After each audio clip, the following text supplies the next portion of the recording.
If you don't lose money on any of your flips or any deal that you ever do, then you're not taking big enough risks. What's up, guys? Today we have special guest Dakota Bailey. He owns rentals, does Airbnbs, and last year he did over $1 million flipping and wholesaling in Indiana. And also, he's a sales coach for Ryan Pineda and The Wealthy Way. So, Yes, sir. welcome to the show, bro. Thanks, man. Appreciate you.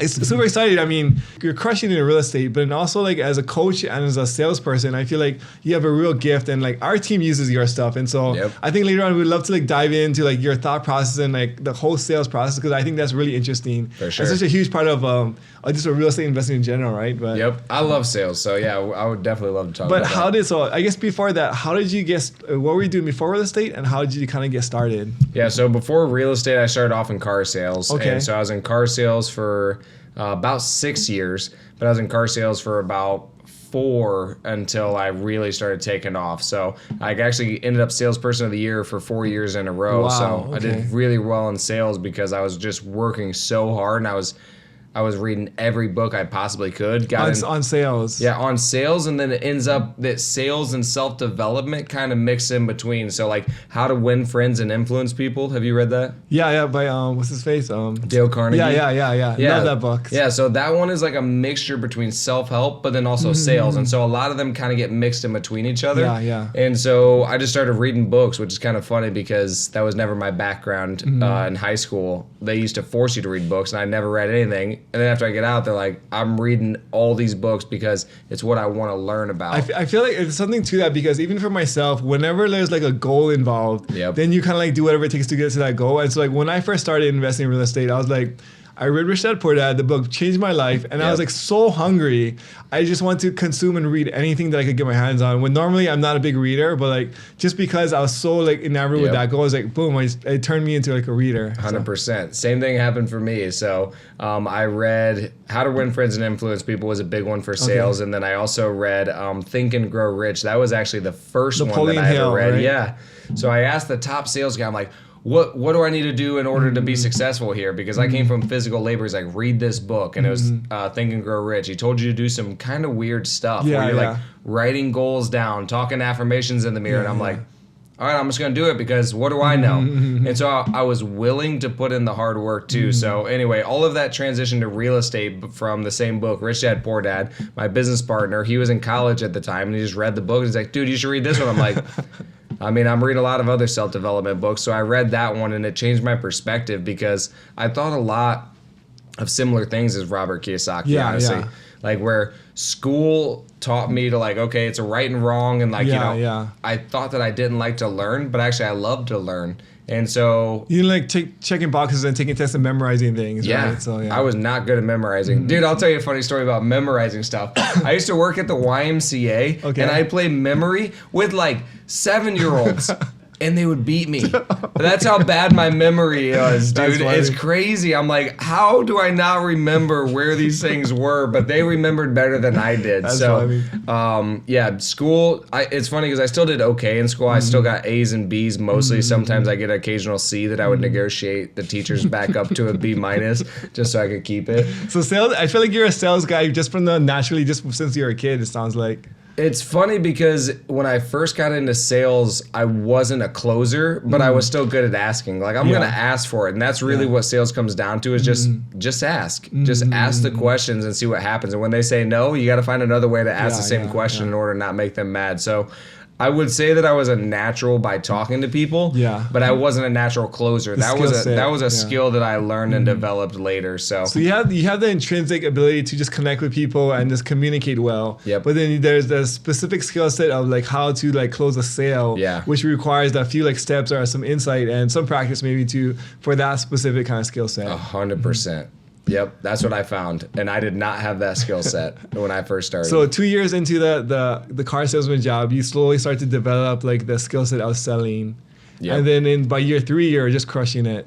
So I actually did pretty well my first year too. Okay. But the funniest part is I had a closing sales manager that was closing all my deals, and other car salespeople hated that. But so because they were like, they always felt like it's very dog eat dog whenever you're in sales, and so they thought that I was taking away from their sales if I'm selling more, which in some ways you are, in some ways you're not, because obviously we have separate leads and stuff. Yeah. But anyway. they always made fun of me because the sales manager was the one who's coming in and closing all of my deals because I couldn't close. But I was good at, I would literally run after people and be like, hey guys, and like just say hi, introduce myself, which is also honestly kind of out of my norm. Like most people think I'm an extrovert, but if you see me, I don't really go up to people and talk to them. I'm not really that extroverted. I can talk to people when I get in a conversation, but I'm not the kind of person who runs up to people either. So but you had the goal in mind, that's why. Because like you're trying to like make money, there's like the sales involved. And so I love that. And I feel like every successful entrepreneur I talk to there's always a internal drive that just makes you go after things. And a lot of times, sometimes the goal is money, sometimes it's like whatever, like for your family or just personal development. But there has to be some kind of drive where you're trying to reach towards a goal. 100%. Yeah, that's exactly what it is. Just drive. And so it's not like I'm good at talking to people or anything like that, or like. Well, I feel like you are, but I mean. Well, yeah, I am once I get in the conversation. But man, starting it off is still hard no matter what for me. Like it's still scary. Like everybody thinks, oh, it goes away. The fear doesn't go away. You just get kind of like more used to it, and I just do it over and over and over again. So 4 years or 6 years in car sales, and then you read Rich Dad Poor Dad. And then, so you said you met a partner. How did you get started actually investing in real estate? Yeah, so my business partner told me to read that book. That was about 4 years into car sales. And so I read that book. Actually, no, you know what? I read the book 2 years into car sales, learned about real estate for 2 years straight. While you're doing car sales? Yeah, while I'm doing car sales, I kept getting into real estate because Grant Cardone is also a sales trainer. So I don't know if you know, but he started off as a sales trainer specifically for car sales, and he also does real estate. And so then I'm hearing him talk about real estate too. So how I got into real estate was a friend of mine reached out and he's like, hey, you seem to be doing really good at sales. Have you ever thought about flipping houses? I'm like, yeah, actually I have, because I've been reading books about it now for 2 years. And so I'm like, but if I'm going to do it, I want my friend Tony to come and be a part of it too, because he's the one who introduced me to Rich Dad Poor Dad. If I'm going to be a part of it, I want him. We all met up in my house. So the three of you guys. Yep. Okay. We all three met up in my house, and Logan had this thing printed up. He's like, all right, we got a great business plan. We're going to write out. And Tony's like, all right, throw that away. We're not doing this bullcrap business plan because we're never going to get started. He's like, I'm going to start a Google number and we're going to go buy some bandit signs and we're going to do. I'm like, all right, let's go. And so I already had the sales skills. Tony was like kind of taking lead on marketing, and then I was taking phone calls for bandit signs. And yeah, it's pretty cool. It's funny because the first deal that we ever got was from a famous person from Fort Wayne, actually. And I can't remember her name, but she has a song named Angel or something like that. Okay. But she's like a famous lady, and we bought her cousin's house for $27,000 in the hood. And so it's just crazy, man. But that was our first deal, and that's how we got started. So 27, and then what did you guys actually, did you flip it or did you wholesale it?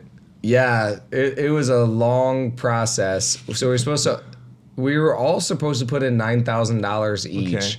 And Tony didn't have a lot of money at the time, my business partner, and he's been my best friend since I was like 14. He didn't have the money at the time, and so we did a thing that's called manufactured spending. I don't know if you ever heard of that on credit cards. So yeah. All right. Is that the one, or like, okay, explain to me, Yeah. So we'll dive into manufactured spending. So manufactured spending is where you go, you buy prepaid debit cards from like a CVS. They have a limit. You can only spend $2,000 a day, and you got to give them your ID and stuff. You take the prepaid debit card, then you go and put that onto a, what do you call that?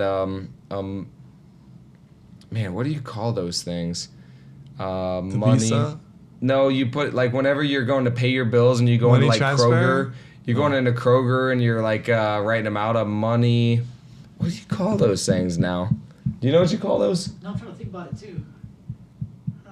We don't have Kroger. I mean, I'm not. Okay, so you go. Let me think about this again. So you go prepaid debit card. You put it on a money order. Okay. Money order. Yeah, so you have a prepaid debit card. Okay. You take the prepaid debit card. You get a money order. You write the money order to yourself. You put the money order into your bank account. Okay. And then now you just created cash out of the credit. That's genius. I've never heard that before. Yeah, and you can do that without paying the 3% penalty, right? The penalty and then the cash advance fees. You're not paying any of the cash smart. advance. Dude, that's like Dude, I'm gonna have to share this thing later. That's crazy. It's crazy, yeah. So there's other things that you can do. There's other hacks because like some of them have 6 times points if you go and get them at CVS's and stuff. Please share. Like tell me another one. So well, that one you can just make a stupid amount of money because like imagine I used to do this. I used to go every day. It's kind of a little bit of work, but you go every day and then the prepaid debit cards have $5.95 fees. Okay. But even after you break out all the fees, if you're getting 6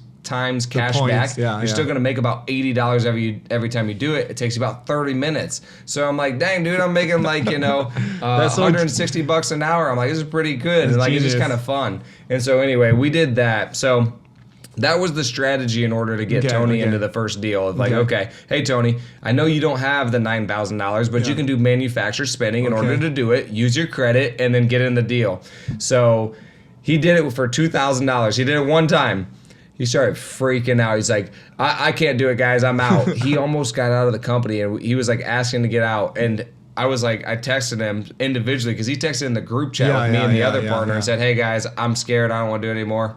I texted him. I said, I'll let you borrow the money. And so I gave him the money in order to do that. And I was like, don't tell the other partner because previous to that, they wanted to use all of my money in order to buy the deal, and then they were going to front it somewhere else. So I'm like, I didn't want to front everybody, so I was like, all right, I'll front yours, Tony, but not anybody else's. So then we list the property on the market. We listed it for like $50,000 or something like that. And then we just kept getting offers. I think we finally got it under contract for like 45 or something, and then it ended up appraising. I can't remember all the numbers because it's so long ago, but it ended up appraising, and we ended up netting like $8,000 when it was all said and done. And I split between the 3 of you, or just like total? Total. Okay. Yeah, total. So I was saying no. This is where it got really interesting though, is because it was listed on the market. Somebody offered it, then the appraisal got cut, and I said no, we're not taking it. And I'm just like, I don't care, we're not taking it.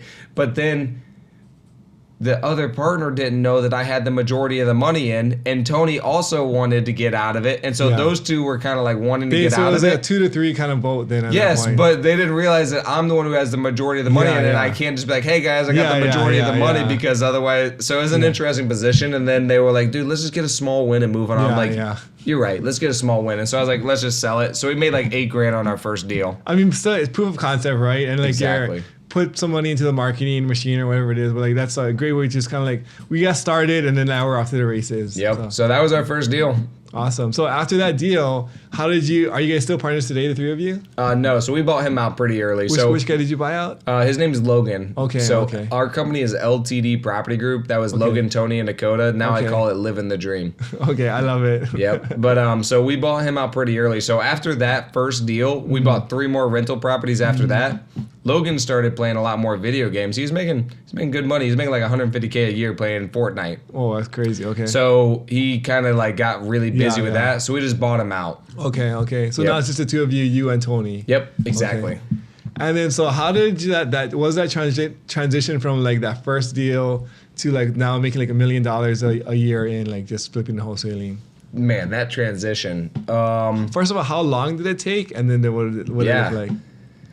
Yeah, there's a lot in between there because so that all started in 2018. That was when we did our first deal. Okay. And then now, we did our first million back in 2022. And then we just made another, 1.3 last year. But the transition was in the beginning, in the first couple years, we were focused mostly on rentals. We were like, oh man, we read Rich Dad Poor Dad, cash flow is the way. Same thing. I was like, and then super like, so when I was in those Bigger Pockets forums, they're like super anti-appreciation, super anti like flipping. It's like all like birds and all rentals. And it's like, even for me when I first started, I was like, that's all I knew. And I was like, if it doesn't cash flow positive, it's a terrible investment. Like, it's crazy because now I'm like the exact opposite or like that. I'm like, but it's like just that's whatever like world you surround yourself in. That's kind of like you're drinking that Kool-Aid, like 100%. That's what I found too. Is all the guys that are in our area, they're all millionaires, and they all got that way from buying the low end rentals, and they just held on to them, and that's how they got wealthy.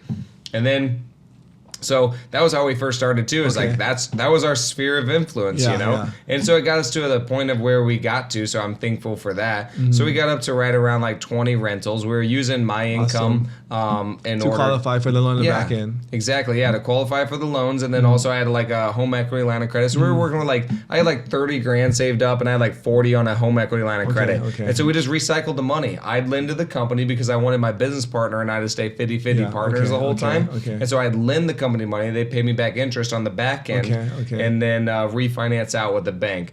And so we did that. We just kept recycling the money until we found private money lenders. Then we were able to do it a little bit faster. Got up to like 20, 25 rentals, and that was when we joined Future Flipper, right around 2020 or 2021, somewhere around there. Ryan kept telling us, bro, you guys got to start flipping and wholesaling and start a business here and make some real money. We're like, no, dude, you don't know. It's Indiana. It's different. You wouldn't understand. And so after that, after about a year, we're like, all right, Ryan, we're here. We finally started listening to him. We started a company or started a new business, an S Corp that was going to focus on flipping and wholesaling. And really when it started to switch was when I left my job in April of 2022. So you're still working as a car salesman while you're doing this thing right now. Yeah. So, Yep. And so Tony was full-time in the job or full-time in the business probably in 2019. And then I went full-time in 2022. And when I left my job in 2022 of April, that was when we hired our first like assistant and stuff. Other than that, the only people that we hired was contractors. And that didn't work out. We'll talk about that later. That goes into our worst flip, which we can get into. But so we then started hiring an assistant, got an office space, and that was really when things just started to scale up. I basically took whatever Ryan had, like, okay, you got acquisitions people, how do you pay them? What do you do here? And basically just copied everything that he did. So you used the blueprint that you already saw was working. Yep. I think, and that's a big thing is like real estate is not complicated. It's like, but then the operations and the execution is so important. And so if you can see a guy who's doing it successfully, take whatever you can from him and just apply it to your own business. I think that's like why recreate like the wheel, right? So 100%, man. Yeah. And like, I was just telling somebody else this down there actually of like, people have different ways of which they're going to be able to do things. All I have to do is give me little tidbit. So I just walked into Ryan's office, I asked a couple people what they do, and then I'm like, all right, I got enough that I'm going to go make it happen. Make your version, that's why, right? Too. So, And other people, they need to know every little detail. They need to know this. I'm like, nope, I just need to see where they're at, what's their job title. I'll figure the rest out. And so for me, this program, like Wealthy Investor, back then it was Future Flipper, was exactly what I needed in order to help us scale up to where we're at now. So that was the big transition. When I left and our first hire was an assistant, that didn't go so well. Then our next hire was an acquisitions guy, and he freaking crushed. And so that's my background too, is sales, obviously. So I can teach that really well and know if somebody's going to be good or not. And so we just hired an acquisitions guy, and after that, we took off. So, I mean, I'm so curious about the sales process because I think as investors, like, it's such an important part of especially when you're first getting started. And so how did you learn it through some books and things? How did you get the skill set that you have today as far as just closing and real estate sales? Yeah, so I would say that the biggest way that I developed it was learning from the manager that I saw close the deals. You learn so much. Just watching him, you mean? It's like Yeah, so like I think that you can learn a lot by books and by saying the stuff. And honestly, you have to say this stuff out loud. You have to role play. You have to say it out loud. And you're gonna get pretty good. When you start to get down to closing people, you really got to see how that happens. So that's what Andrew did as well, which is our acquisitions guy, that our first one. He went to all the appointments with me, so he saw me close deals the same way that I saw the manager close deals. It's almost like osmosis kind of thing. Like you're absorbing, and there's a lot of little intricacies, like micro expressions and things that you can't pick up on a book. But then like you kind of just absorb by just observing the person do it. That it is so helpful to observe people. So that would be the biggest, fastest, best way that I would say. The other one is obviously going to be the scripting and the role playing, the saying the stuff out loud, because there's a big difference between reading a book and saying something out loud. I remember I read Zig Ziglar. I don't know if you read any of his stuff. I've heard. I mean, some of his quotes, I think. So nothing big. So I was reading a book from Zig Ziglar. He had this like awesome close, and it was for car sales. You could use it in real estate too if you're a realtor or something like that. but it was one of my favorites. And I was like, oh, that's so good. I'm going to try to use that. And then I never practiced saying it out loud though. So I'm in front of the customer. I'm like, wouldn't you rather just like pay? And I couldn't do it. And I'm like, I remember, and I'm like stumbling through it. And when you're talking to a customer, you can't be like, all right, let me restart. Let me restart that. No, it's just like, you just have to go with the flow. So I had practiced saying it out loud multiple times. And so the quote is, just in case anybody is wondering and you guys actually want to use the close, is wouldn't you rather spend a little bit more and get exactly what you want than a little bit less than what you should have?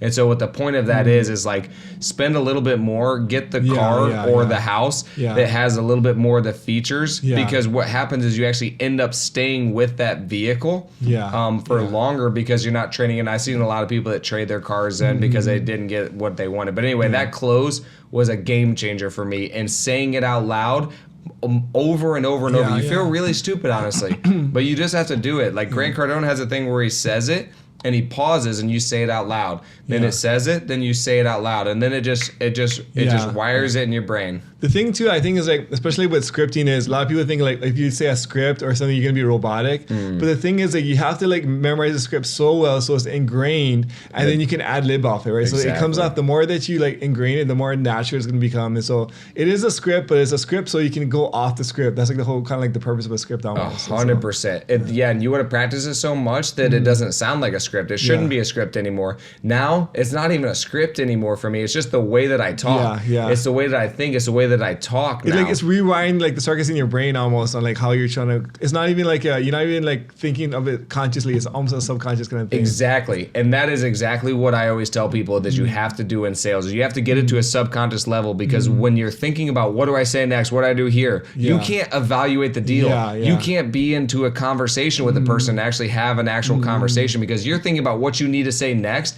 when it should be a subconscious thing. And also whenever you have different personality types. You're going to have people who get emotional. They might be crying. You're going to have people who get very aggressive. So then you're going to feel your blood start rushing. So you need to get to whatever your subconscious will automatically do. You need it to be really good. Automatically do it. The only way to do that is by saying the stuff out loud and role playing. It's just like reps by yourself in front of the mirror. But also like you need to probably pivot sometimes when like you said, like someone's more emotional or someone's more like aggressive. Like you have to kind of be able to read the person and then pivot accordingly, like in real time, right? You can't be like, hold on, let me like check my fucking like. Exactly. And people think that you can, even if you're on the phone. It's not a great strategy. Now in the beginning, I would say do it, because if not, what you're going to do is you're going to do what you automatically do. And if you're not looking at a script, then you're going to keep automatically going back to that thing. So yes, do it in the beginning, but you want to eventually get rid of a script. I actually have a guy that works for me right now, and I told him, I'm like, dude, get rid of the script. I can tell that you're reading a script right now because I can tell you're not connecting with them, and you know what to say. I'm like, you have it embedded in you now that you know what to say. So just connect with the person. That's really good. So I mean, like if somebody just coming on your coaching calls and kind of like learning, like let's say like they're brand new, like what would you say to them to start reading first, or like what's like kind of like the process to kind of get like a brand new person into like the learning the sales process? Specifically for wholesaling, would you say? Yeah, or for real estate and wholesaling. First thing to do. Like I'm like saying, I just signed up for the course. I'm excited to learn from Dakota, and like I want to learn how to close a seller. What can I do, Dakota? So. Yeah. So in that scenario, I'd say get the script, because it's uploaded. Do you guys have scripts too that you share? Oh yeah, it's all on school. Okay. And so I share anything that I have. I will share with any student and everybody. If you're not in the program, then I also have sales training on Mondays, and it's only $250 a month, and then I'll give you the scripts and stuff like that. But the thing that I would do is read the script, and you need to get familiar with it. And here's what I always say too, is like, just know that you don't know everything. Okay. So whenever you're new, I see a lot of people who are like, yeah, I don't think this will work, and so I'm going to do it this way. I had a guy that worked for me, and he started using Chat GPT and started asking him, what should I say when what is this? And he's explaining and reading off Chat GPT, and he doesn't understand it, and then everybody's confused in the whole scenario. And I'm like, bro, I gave you a script. I've closed a lot of deals. I promise. I know what I'm talking about. And then also you have these other acquisitions guys that made a couple $100,000 using that script. Why are we asking ChatGPT anything? So you have to be open to just follow this first. Yeah, when you first start, you're be humble and don't think like you know it all, right? Follow it first, and then can you do it better? Maybe, but just follow that one first, and then add on to it later. For me, I've had thousands and thousands of conversations. So people are like, oh, you're a natural. I'm not a natural. I was not naturally good at this. I was a natural. I can naturally talk to people, but I was not natural with knowing the questions, leading the conversations. For me, it's all built in my subconscious now. I don't have to think anymore. I already know 99% of what somebody's gonna say. Because I mean, like they've already said it. Like so, like after you had like 100 conversations even already, then like there's only gonna be like 3 or 4 different kind of variations in the big grand scheme of things. And so because you've already did like 100 of each version, it's like okay, this is just like another walk in the park that I've already done like 100 times. So 100%, and all of them are a little bit different because humans are different, and so that's why I like to build rapport. And I honestly I like humans too, and I like people, and I think that they can sense that too. I feel like that's like there's something that comes across like on the phone too is like what I was told was like if you smile when you're on the phone, it actually like people can tell that you're smiling. It's crazy like when you like smile or like when you stand up or you sit down, people can actually tell that on the phone, but they can't see you, you know. 100%, dude. I think people can read a lot more too. You know, they can read if you're screwing them over or not, or you have good intents, or if you actually want to talk to them. So I think that people can tell that a lot. And I think like so I mean if you like genuinely like want to take care of the person or like you're trying to just make the sale, I think that's also you can also tell though, and I don't know how, but it's like this subconscious thing where people can just kind of pick up on it, like you know, so I always tell people, and I work to train our acquisitions guys for this. Our goal is not to buy properties and force you to sell it to us for lower than retail value. Our goal is to help you make a decision, whether you stay in the house forever, whether you list it with a real estate agent, or whether you sell to us. Our goal is to help you to make that decision by asking good questions and to see if it makes sense for us. And if it does, and it's everything that you want, because I'm going to ask you questions. Just like I said, like, well, why do you feel that way though? And then you're gonna tell me what you actually want. And then I'm gonna see which direction makes the most sense for you, and I'm gonna push you either way. Whether you want to stay there, whether you want to go with a real estate agent, or whether you want to sell to us, I'm gonna push you to make a decision to whatever it is. And I'm not biased. I just like to help people make decisions, because indecision, man, it's anxiety building. And so I like to just help people make a decision. So if you want to stay there forever, dude, that's awesome. Just make a decision to stay there forever. And I'm glad that you made that. I like that because it's so altruistic. Like you genuinely are just trying to help somebody make a decision versus like if you're trying to make a sale, that's very different than helping someone trying to make a decision. And then I think it's just like, so that's where I think sometimes where they call it like commission breath, where like you can tell people are just trying to make the 100%. Sale, right? But then like if you're like, I just genuinely, it's super altruistic. It's like we may or may not be a good fit for you, and it's like we're probably not. But I want you to make a decision, make a decision, right? And so like you can genuinely with a good conscience and like with conviction be like having this conversation because you're genuinely trying to help this person. So. And I don't care about the outcome. For me, I really don't care about the outcome. I've gotten to a spot in my life where I don't care about the outcome too, which I think other people, you know, especially when you're in sales, it's hard to pull yourself out of it. But it's easier whenever you're like, all right, well, if I was somehow able to do this, I mean, would you even consider, this? And like, I still throw it out there, and I just ask a lot. I'm still asking if they're like, I've had some people say, I want the highest price. Okay, when you say highest price, like how much you thinking? They're like $450. I'm like, yeah, you're right. That probably is the highest price. I think that other investors would be somewhere around like $325 to $330. Like, what would you say if another investor were to offer you that? And they're like, no, I'd never do that. Well, what's the lowest you'd be willing to accept? I'd probably do $400. Well, if I was able to get you $375, I mean, would that be even something you would even consider? Like, would you even be open to that, or would you be completely upset?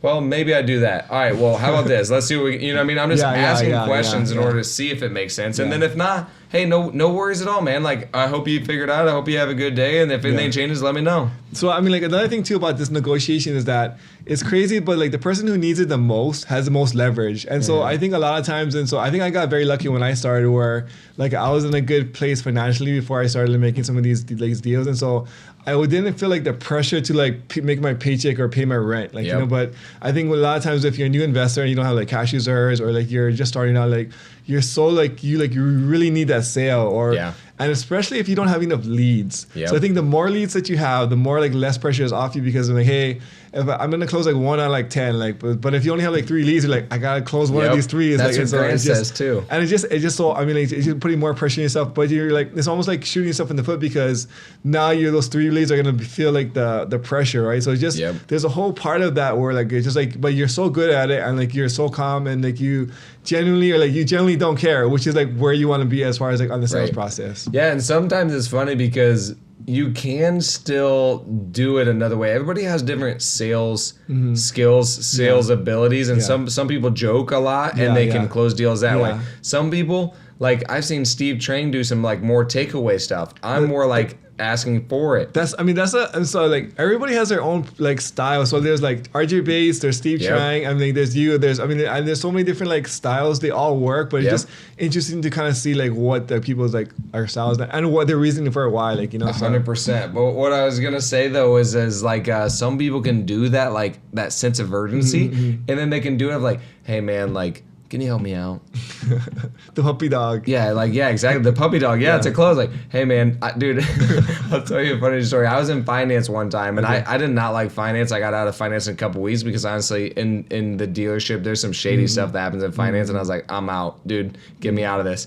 So anyway, while I was in there, though, I was like, hey, look, man, like, can you just get the warranty? If you don't get a warranty, I think I'm going to get fired, dude.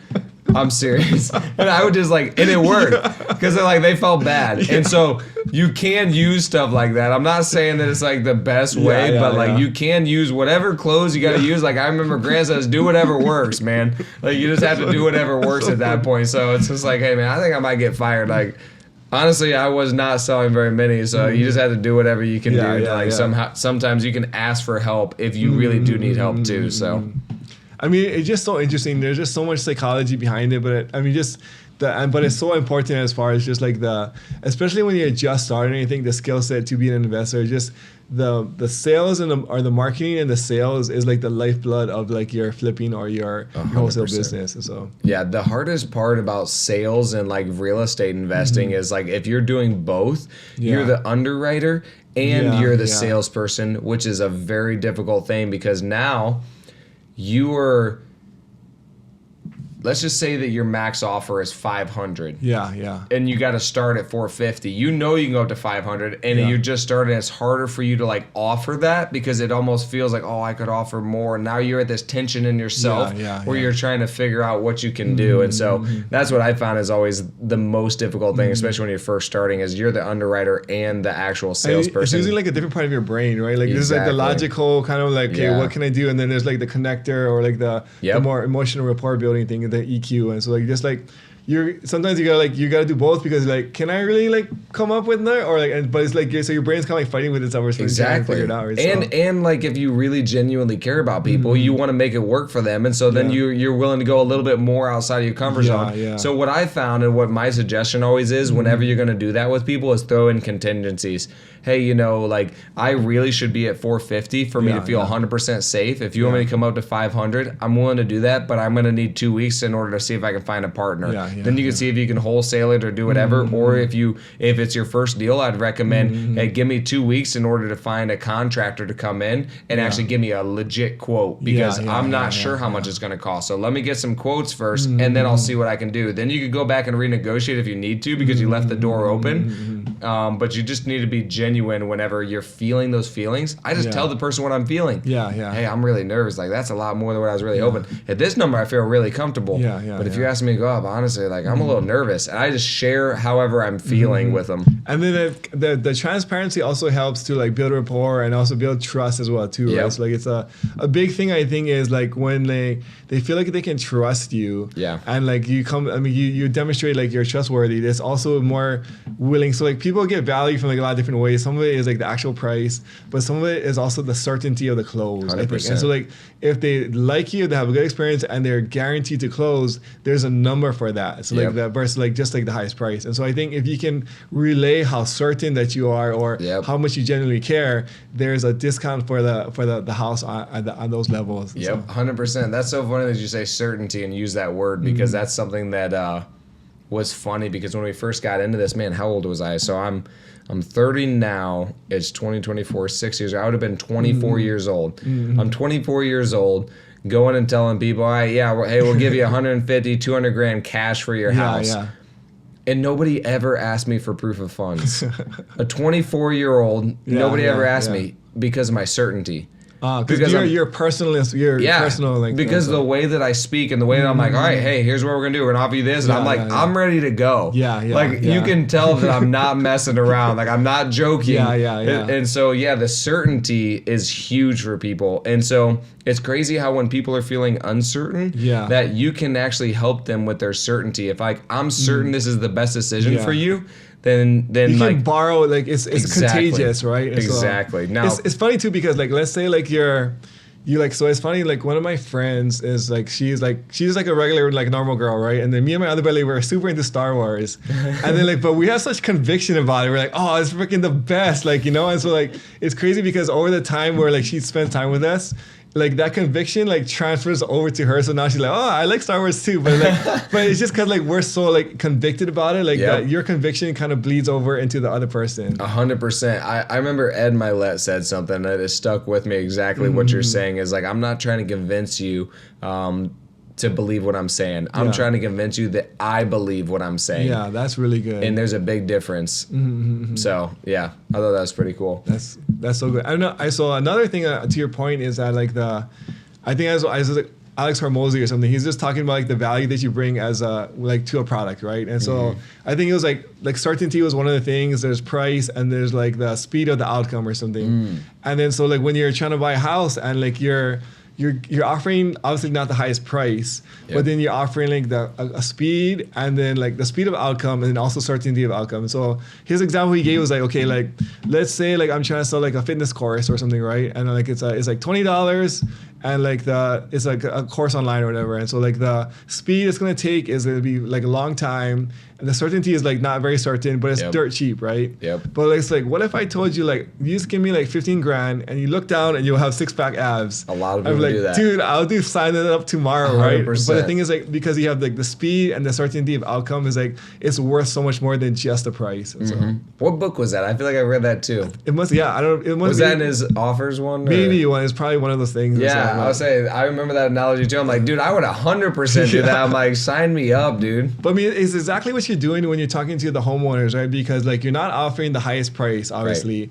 but then you're offering them other things like the certainty of the close and then the speed of the outcome. And so like by offering those two things, now they're like, it's not so much like what's important to them. It's not always like the highest price for like 100%. That house. And, so. and I would say something else that Alex Hormozy said that's stuck with me is the difference between manipulation and like sales is your intent. And so it's very important, like, you know, I can give people certainty that they're making the right decision for them, but the only way that I can give that certainty and still have a clear conscience is if I ask the good questions and I find out what they want to do. I need to tell them, hey, I'm not going to give you the highest price. You can get more somewhere else. That's a guarantee. And so the way that I think about it is because I've had this debate a lot with my friend, actually. He thinks that it's almost wrong. To buy on the discount, you mean? Which, well, he says it's, to do that, to go and do, what are those ones, cash advances because you're charging crazy interest. I'm like, these people are, like, they're making decisions and they're making the decisions based on the knowledge that they have. So have you ever traded in a car at a dealership? Yeah. I mean, well, I haven't. I know, I mean, like, I would, though. So, yeah. So it's the same thing. If you trade your car in at a dealership, do you know you can go get more money for it? Yeah, I mean, just not worth the hassle, right? Yeah. I mean, like that. Everybody knows, Everybody knows you can go get more money for it, though. And so it's the same exact thing with the house. You know you can get more, but you're choosing to take the speed and convenience. And everybody's like, why would anybody do that with equity?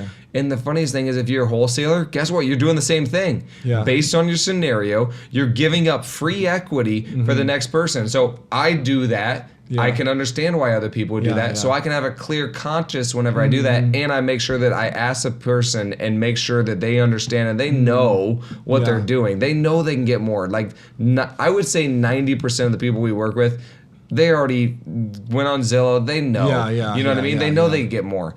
They know what we do. And so for me, I ask good questions, and then I can give them certainty of that you're making a good decision because you already told me everything you want, and we can do that. And if you want something different, I'm going to point you in the right direction in order to go get what you want. I love that. I feel like that's like the ethical way to lock up deals and to wholesale or to buy flips, because it's like you're really coming from like the best interest at heart. And like it sounds crazy that you're trying to buy a discount and you have their best interest at heart, because it seems like conflicting if you just look at it at a surface level. And so like and I have like some friends who are like, that's like you're ripping people off and things, right? And so like at a surface level it seems like that, but then when you dive into it and you explain like the nuances of it, like this, like how you trade in a car or anything, like you buy, like let's say you buy something like a bottle of water from like the movie theater, right? Like it's $6. Like I could just go and like, but then like the convenience, or I want to drink it here, is like I'm willing to pay for like this, even though like I know it's like cheaper somewhere else. And so and I'm happy to pay like the whatever, because I really I'm thirsty. You want it right there.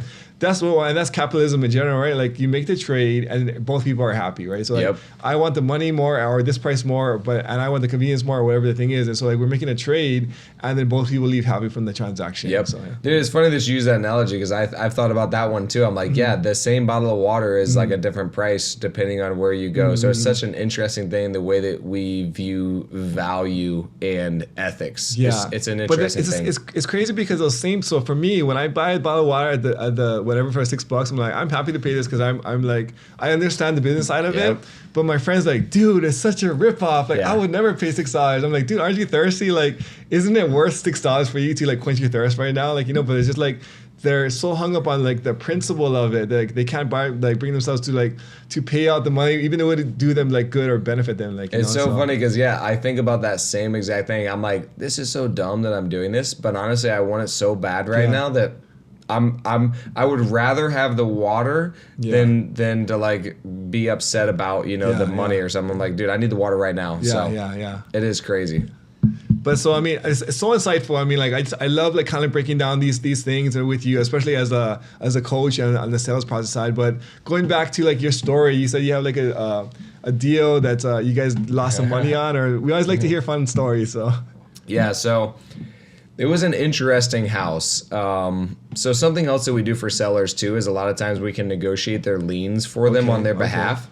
And so this guy was in foreclosure, and when we locked up the deal, he was in foreclosure for like $90,000. Well, the place like winterized it and just kept putting money into it and stuff. So by the time we finally got it figured out and closed, it was like 6 months later, and we could not negotiate. They were ready to take it. Like they were really close to taking it, so they wouldn't negotiate. We thought we were going to be able to renegotiate with them and maybe get them some more money.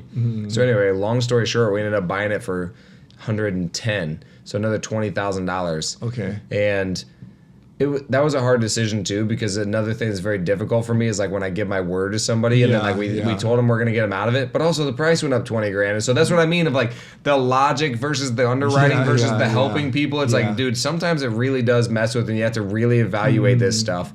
But anyway, we ended up closing on it, and man, this project went on forever. This house was like the house from hell. It had no HVAC. It was ceiling heat.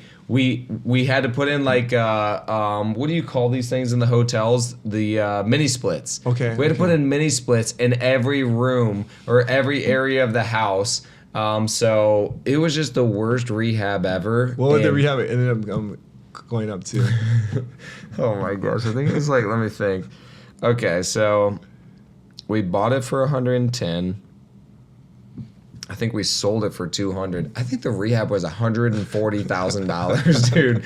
It was so dumb. It made no sense. And this was when we had hourly contractors. This was our biggest mistake, was the hourly contractors, they crushed it on the first couple flips. We made a lot of money. We trusted them. Well, they didn't do that this time, and nobody was managing them. And it was the worst. And so that was our biggest lesson. So anyway, long story short is we ended up selling the property. It went over asking, but we still lost money. I think we sold it for like $220,000, and after all fees, we ended up like netting right around $200,000. I think we were all in for right around $240,000, something like that. So yeah, we lost like $30,000, $40,000 on that thing. It's a way better house in the neighborhood though. Well, learning lessons too, and then like at the end of the day is like some of these things they're gonna have winners and losers, but the big thing is like it's all like part of the process, right? You're never gonna be like perfect or bat 10 for 10, but like now you guys got like you guys are doing like 7 figures. I mean, like what's 50 grand for when you're doing like in the grand scheme of things, right? Yeah, this was earlier though, which was crazy. We weren't doing that much back then. I think we were doing like right around 500,000. So that was a big chunk. But the biggest thing that I learned, and Ryan actually shared this with me, is if you don't lose money on any of your flips or any deal that you ever do, then you're not taking big enough risks. And I was like, what?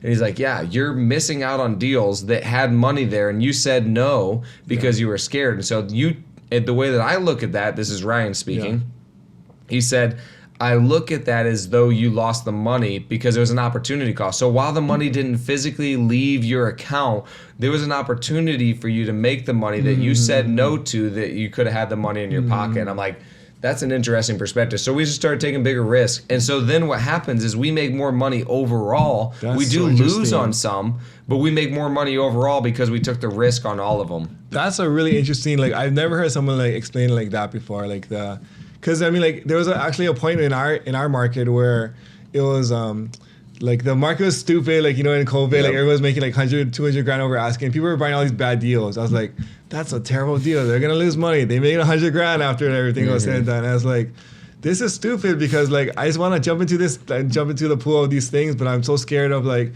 losing money. So I just such a safe underwriter, like, you know, it's like I know I left a ton of money on the table because I just never want to lose any money. But then if I did all those deals, I would have lost some money on some of them, but overall I would have been ahead. So like it's very interesting that you kind of put it on the bigger perspective on a bigger timeline. Obviously you don't be reckless. Me. It was Ryan. But I mean, obviously you don't be reckless, but within like reason, right? 100%. You're saying like I want to take like calculated risk where I know in the long run I'll make a lot more, even though I'm gonna have a few losers here and there. Exactly. So. And the other thing too, especially when you're new, don't do this strategy, by the way. But the other thing that you can do is you're in control of your offer. So put in contingencies that would make you feel safer. So what would make you feel safer? So anything that you feel uncertain about, just throw it in as a contingency. Hey, you know, I want $1 million for my house. And then you're like, well, I don't really know how much the rehab's going to cost. And honestly, I'm really concerned about this foundation wall. Contingent on this, I'll move forward with it. Does that sound fair? You're 1.1 or whatever, you can put your contingencies in there to make you feel safer that way. Because really what it comes down to is you need more information in order to feel safe. And so I just put that in there. That's a really good one too. I mean, just it helps both sides because like we're in agreement.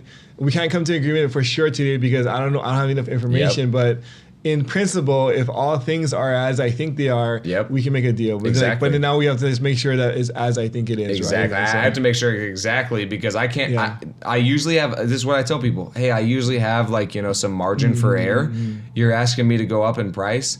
I don't have any margin for error, so I need to just get my contractors in here, make sure that I'm seeing this correctly, because honestly, it's a little bit tight for me to feel comfortable. There's a number that I don't need anything. I don't need anybody to walk through. I'll do it right now, and we don't need anything. But if you want me to come up, then I need this from you. Does that sound fair? Most of the time, they're like, yeah.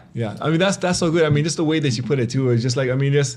Obviously, it's like you're very practiced at it, but it also comes across as genuine and honest because it is, right? It's like you're genuinely like, hey, there's a number where like we don't need to do anything, or like, but if I have to come up here now, now we have to make sure that these things are taken care of. It's logical. That's that's the funniest part is this.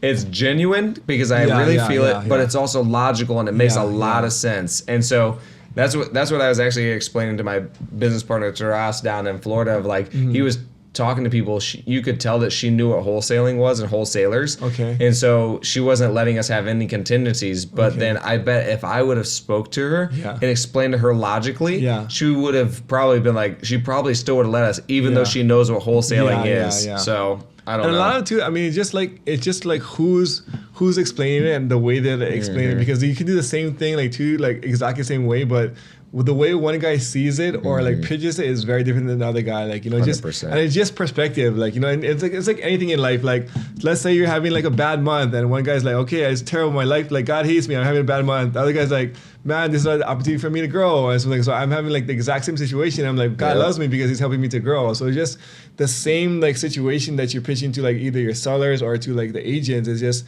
the way that you frame it will really dictate the way that they receive it as well too. Yeah, right? So. and it comes down to your belief system a lot of times. So for me, I believe that I'm being reasonable. I believe that makes a lot of sense. And so if you start to question me and you're saying no, I actually start to question you and be like, wait, are you just wanting to screw us over then? Like, do you understand like that I'm taking a lot of risk here? Like, do you even care about me? And I would legitimately ask these questions because it's a belief system that I have that I'm being reasonable and fair. Yeah. And now it feels like you're not being reasonable and fair. Yeah. And so it does come down to belief system. And then whenever they have a different belief system, then exactly like you said, you can have them, hey, could you look at it from this other frame? Reframe. Yeah. I'm really good at reframing. And honestly, I would like to think of myself as a very positive person. And so a lot of times these sellers are going to look at it from a negative light when you can really reframe it and look at it from a positive perspective, which it's not just like, toxic positivity or it's like legitimate. It's both are true. Yeah. So the seller's saying some stuff that's like, sometimes they're kind of gray true. I don't know if it's all the way true. I'm like, I think you're being a little bit of a victim, but it can be true. And then also the other frame can also be true. Yep. Well, I mean, like it's been super fun. I mean, it's super insightful just learning the sales process. If people want to find more about you, where can they reach out to you? Yeah, so you can reach out on Facebook, it's just Dakota Bailey, and then Instagram is dakotabailey.in, which stands for Indiana. I'm going to take over Indiana. Awesome, man. Well, thanks for coming to the show, bro. Super appreciate you. Thanks, bro.